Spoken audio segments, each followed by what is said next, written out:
ప్రకాశం జిల్లా తర్లుపాడులోని శ్రీ రుక్మిణి సత్యభామ సమేత వేణుగోపాల స్వామి దేవాలయంలో ఎల్వి ప్రసాద్ నేత్రాలయంలో సహకారంతో ఉచిత కంటి వైద్య శిబిరాన్ని ఏర్పాటు చేశారు. తర్లుపాడు మండల ఆర్యవైశ్య సంఘ అధ్యక్షులు మరియు ఆలయ అనువంశిక ధర్మకర్త జవాజీ విజయ్ భాస్కర్ ఆధ్వర్యంలో జరిగిన ఈ కంటి వైద్య శిబిరంలో సుమారు 100 మందికి ఉచితంగా కంటి పరీక్షలు నిర్వహించారు.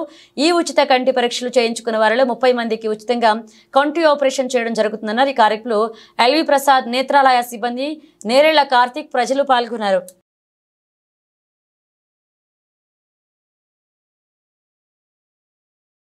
నమస్కారం. తర్లుపాడు గ్రామంలో తర్లుపాడు మండల ప్రజలకు తర్లుపాడు గ్రామ ప్రజలకు విశేషమైన సేవలు అందించాలనే ఉద్దేశంతో తర్లుపాడు మండల ఆర్యవైశ్య సంఘ ఆధ్వర్యంలో మార్కాపురం ఎల్వి ప్రసాద్ ప్రముఖ నేత్ర వైద్య సంస్థ వారి సౌజన్యంతో తర్లుపాడు గ్రామంలో ఈ రోజున పెద్ద ఎత్తున ఉచిత కంటి వైద్య శిబిరం ఏర్పాటు చేయడం జరిగింది. ఈ కార్యక్రమంలో మండల sub inspector of police Brahmanaidu గారు ముఖ్య అతిథిగా విచ్చేసి ప్రారంభించారు.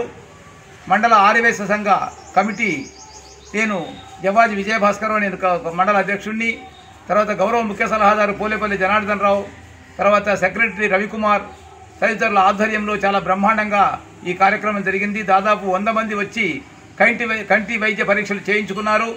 వారందరికీ కూడా ఎల్వి ప్రసాద్ ఆసుపత్రి వారు చాలా మంచి సహృదయంతో ఈ కార్యక్రమాన్ని ఏర్పాటు చేసి కొంతమందికి ఉచితంగా ఆపరేషన్లు చేయడానికి కూడా నిర్ణయించారు.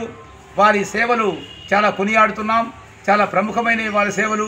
భగవంతుడు వారికి ఇంకా ముందు ఎన్నో ఇటువంటి కార్యక్రమాలు జరిపించి మన దేశంలోనే పేరుగాంచిన సంస్థ అయిన ఎల్వి ప్రసాద్ కంటి ఆసుపత్రి దినదినాభివృద్ధి చెంది పేద ప్రజలకు అందరికీ కూడా వైద్య సేవలు అందించాలని, కంటి వైద్యం మరింత మెరుగుపరిచి కంటి చూపును మెరుగుపరిచి అందరికీ కూడా మానవ సేవయే మాధవ సేవ అన్నట్టుగా చేయాలని ఆశిస్తున్నాం.